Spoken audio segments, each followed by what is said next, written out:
Hey guys, Space Guru 5 here. I'm not usually one for participating in internet drama, however, when something like this happens and you get that feeling of, I should probably talk about this, it's gonna be hard not to participate this time. I've brought this onto myself since I decided to create a commentary on Smartass Birb's video called I'm Gay and I'm Not Oppressed. Click here to watch the commentary if you want to. If y'all want my basic thoughts on the video though, I could just sum it up as the following. It's a misinformed and disorganized mess that does nothing to help further the cause of LGBT rights, which, by the way, are still needing to be fought for in this country, unlike what Birb's video incorrectly assumes. Instead of creating mature discourse about how gays can be better integrated into society, Birb elected to say that gay rights are resolved in the US and Europe, and that Islam and its adherents are to blame for the gays' plight in the world. In effect, he encountered discrimination by imposing his own discrimination. After all, he did retweet an Islamophobic image not too long ago, and plus he continues to assume that Muslims are the only ones killing gay people. Once we saw this video of Birb's, MTR and I decided to tackle it in a co-op commentary. Over the few days in which the script was typed out and revised, I continued to receive information about Birb through his own comments and information disclosed to me by my trusted friends online. After watching his video, reading his comments, helping to make the commentary, and receiving more information about Birb and his antics, I decided it's time for me to speak my mind about him. That said, let's talk about Smartass Birb.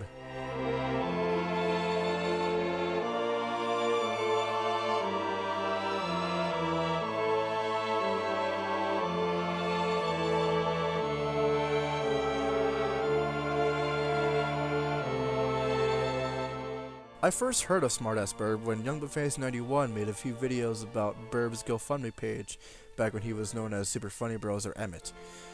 It was to help him get his then boyfriend Bailey away from his abusive parents, who refused to accept him for his homosexuality.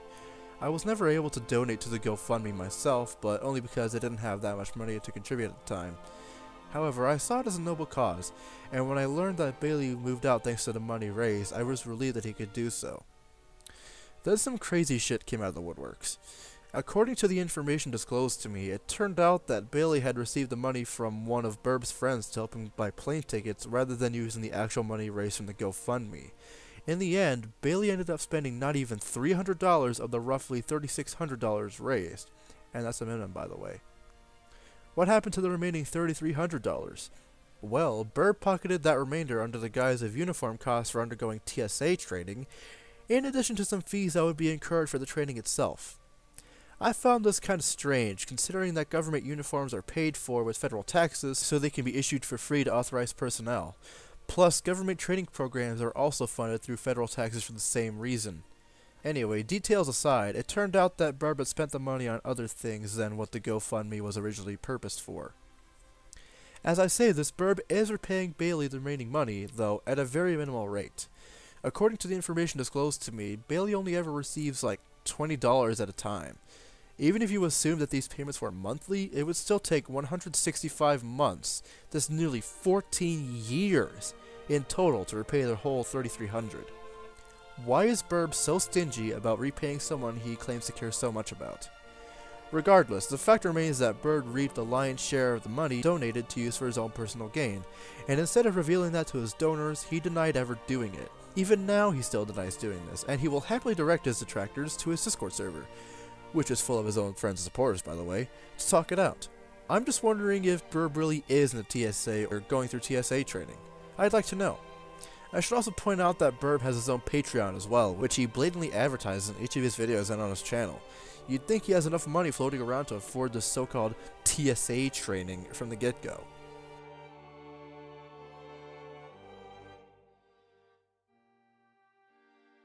In addition to denying his scummy behavior on GoFundMe, Birb also denies saying anything he says is wrong. He goes on the warpath and argues semantics, almost desperately so, with anyone who disagrees with him. Even there he can be very misinformed. I recall a comment he left on his I'm Gay and I'm Not Oppressed video where he claimed that Hispanics and Latinos aren't racist. He equated them to white people. I'm not sure if he made this comment out of desperation or out of genuine Hispanophobia, but the fact remains that this comment is very misinformed. In another comment on the same video, he argued that in his video, he claimed that Islam itself to be the main thing opposed to gay rights and homosexuals, rather than Islam's adherents.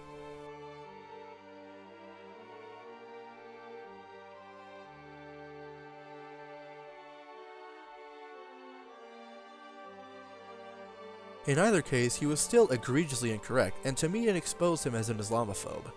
Within these comments, he also urges people to try and debate detractions in his Discord server. This just shows me that he is too afraid to discuss things on an open forum that anyone has the right to contribute to, even though he posts his own content in an open forum to begin with. Plus, when you consider that his friends populate that server and that they never go against what he says or does, it also shows me that he is too scared to fight his own battles and instead relies on his cronies to fight his battles for him. If you don't want to fight battles, don't fucking start them. When you combine the GoFundMe antics with his general behavior towards his critics and dissenters, what do you get? Well, folks, you get the portrait of somebody who is extremely insecure. He is genuinely afraid to admit when he's wrong, and he gets very defensive when people call him out. That's why he always seems to grasp at straws when it comes to attempting to back his own misguided ideas and immoral actions up. He even once stated that the only reason people dislike his content is because they dislike him as a person. It's this blame shifting and self-victimization that just proves even more so that he is insecure, and I personally find that pathetic and appalling. There is literally no one else to blame for your mistakes but yourself, people. Trying to project your mistakes onto someone else is a more egregious mistake one can make. Why is it that these kinds of people can never take responsibility for their own actions? Why is it so hard for them to accept their faults? Is it to save face? Do they have a vulnerable ego that they will do anything to maintain? I don't think I'll ever know the answer to these questions, but that's not for me to answer. It can only be a benefit for these people to answer these questions themselves. That is, of course, assuming they'll even have the guts to show up for the test, or even sign up for it. Look, Birb, I don't know what you were like before all this shit went down, and I don't know why you took the slippery slope to get you to this point, but you need to realize that what you're doing isn't helping at all. You can only keep your defenses up for so long before they all collapse in on themselves, and that's not what I want you to go through. I don't want to see you just implode on yourself. I want you to get better. I want you to change for the better. I know you can be much better than this. I want you to be better than this. My friends want you to be better than this too. And believe it or not, Birb, some of my friends are your friends too. The only thing you must do is be honest with yourself and the people around you. That's the first step towards positive change. I can't make you change, Birb, but maybe you can. We'll see if you do. We'll see. That's about it for today, folks. I'm Space Guru 5, and I'll see y'all later. Take care, everybody. Especially you, Birb.